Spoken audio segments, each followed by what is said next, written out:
Hello everybody, welcome back to Burnt Church. I hope everybody's having a good day. It's a hot day here in Tennessee, hot and dry. I bet a lot of y'all can relate to that from what I've been seeing around the other parts of the country. I've seen people in Georgia needing water, Texas, a lot of different places. We're gonna try to save the garden over here at the creek. No, we don't have a garden over here at the creek. I wish we did. We should have our garden right up here, but I didn't do that this year. But this creek's got something that our garden needs. We just got to get it from here to our house. And it's been a struggle, a big struggle.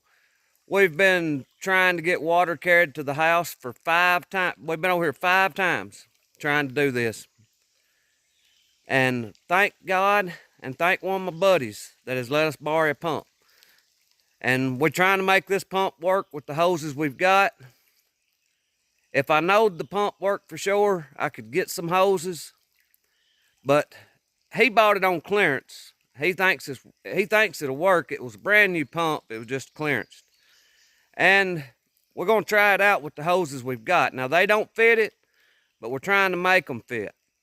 And maybe we can get some water out of this creek with it. We've been over here 4 times with our pump, and it didn't work. We need a new tank and a new carburetor on it. And I could order one, but the time it gets here, it's going to be too late for the garden. So y'all come on with me. We'll see if we can get some water out of the creek here. This is the life for the garden. Without this, no gardens is going to do any good. And right now, we're not getting it from the sky. So it's up to us to try to bring it to the garden. Right here is what I'm talking about the hoses. I've had to wire this one on. It's not the right size for this. Now I can buy the right hose for this at Harbor Freight for I think $40. That's the outlet hose. It goes up to the truck up there to the tank.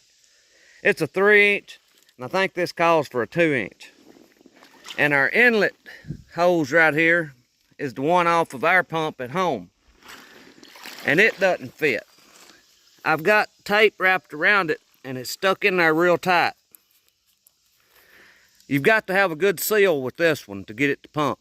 I've already tried it before, and if you don't get this sealed off, it won't pump. So this is going to blow some water out around this. So I'm going to put something up over here to deflect the water away from the motor. That's the muffler right there, so I've put this wire back here to set against the muffler. Then I've got this fabric here to help turn the water out away from the motor. First, we need to prime it.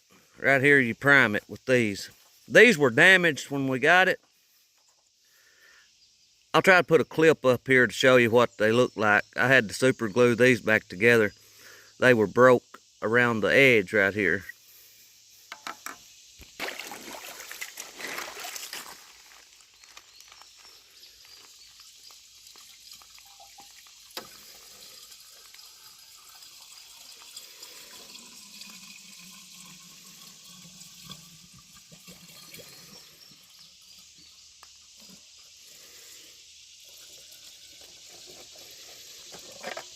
That should be enough. We'll put the lid back on it and we're ready to fire it up.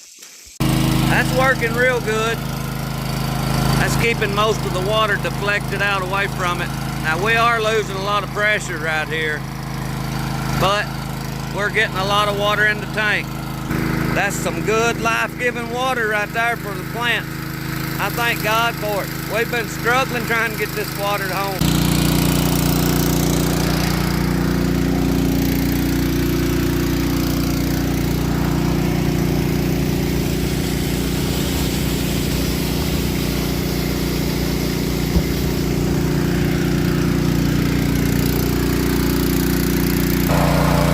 Got a whirlwind going here, or what they call those.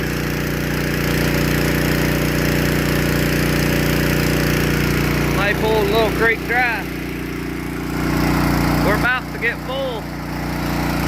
We don't like the little. Might find an arrowhead here where it's washing the bank. We're just about there. I know them strawberries are gonna love seeing this water. in it.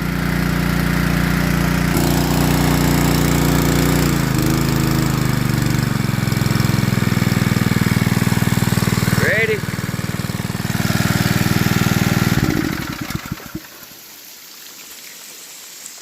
Our cup is running over. Now if I can get that out of there. That's one handy thing about that. When you drop it down in there, those arms come out and it won't pull back out. So you don't have to stand up here and hold it.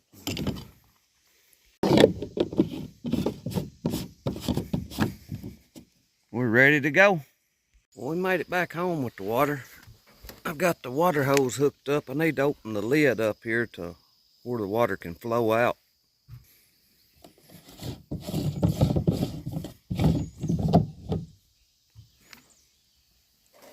Now then, we'll open up.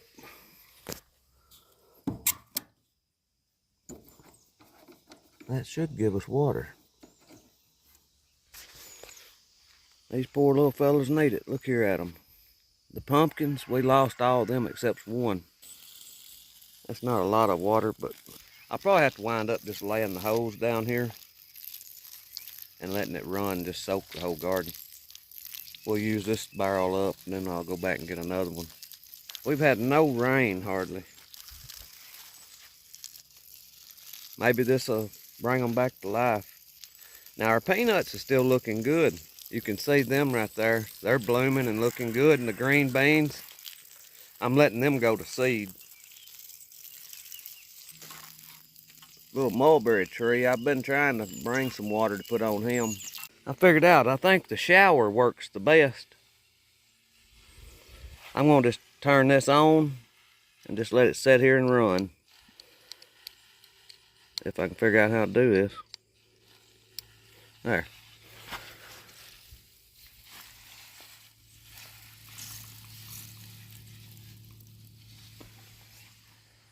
Now I think gravity will take it on down through here. It should take it down through there by the tomatoes. We'll have to set it over here on these strawberries here in just a few minutes. I need to get in here and get the weeds out. I think I'll get the weeds out of these once I get the ground soaked. Usually those weeds will pull up a lot easier when the ground's wet. Walk down here, I'll show you Daddy's tomatoes. He's tilling them right now, but I'll show you how dry it is too. We're gonna go get another barrel of water, or a tote, IBC tote. I think's what those are, and that's 275 gallon. I don't know if I've mentioned that or not, but look how dry this ground is. It's just like powder. He's got 3 rows of tomatoes here. Something's been cutting them down. I guess it's a cutworm, but they're awful big for a cutworm to be a cutting on them. We usually don't have much trouble with cutworms whenever stuff gets that big, but he said that about 3 of them's been cut plumb off. He's just right down here below our garden. I've got the water on up here flooding the tomatoes out. Everything is suffering. The corn is burnt up. We didn't get much corn at all out of there because it was so dry. But I think we'll be able to save our tomatoes and our strawberries.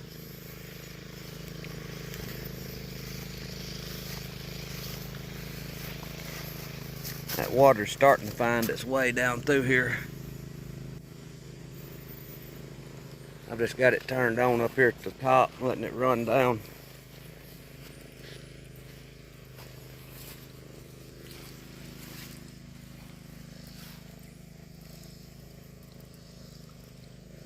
These are some tall little tomatoes.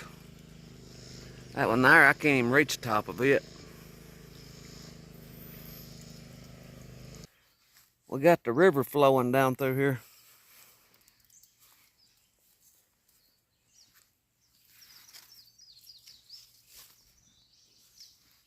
Got it dammed up right here at the end of the tomatoes.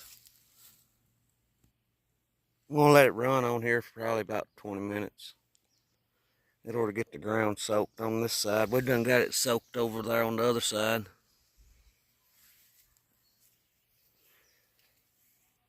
Y'all see these strawberries. These are not so much for us to really eat, but this is where we was getting all of our starch from. I'm hoping that I've not completely lost them. They're in pretty bad shape, but they needed thinned out some. They was just way over thick in here, but maybe we didn't lose them. But this is the life right here. Without that, we'd all dry up and look like this. Well, that's gonna be about it. We're just trying to get everything watered in. Now that we can get the water here, it's a blessing. This is kind of a lesson for me for being prepared. I should have been more prepared for something like this. I wasn't prepared for this. Yeah, now I could have took 5-gallon buckets and filled that tank up, but it wasn't plausible really at the time. But in a worst case scenario, I could have done that. But I kept going back trying the pump just over and over. So this was a weakness in my preparedness. It's something I need to take note of for the things that we may have coming here in the future in the country. It may get to the point that I have to take 5-gallon buckets to fill the tank with. It may get to the point to where we have to carry 5-gallon buckets to drink. So being prepared is something we need to take serious. I may have lost the strawberries here, and that'll be a hard lesson, because I've fooled with these strawberries for a good while, trying to get these raised and stuff to where I can get slips from it. And I sure hope we don't lose them. But anyway, y'all just keep doing what you can to prepare. And pretty much every day is a learning lesson. I mean, we need to learn something every day if we can. If I could learn something new every day, I'd be happy. I thank you for watching. I pray God blesses you, and I'll see you in the next one.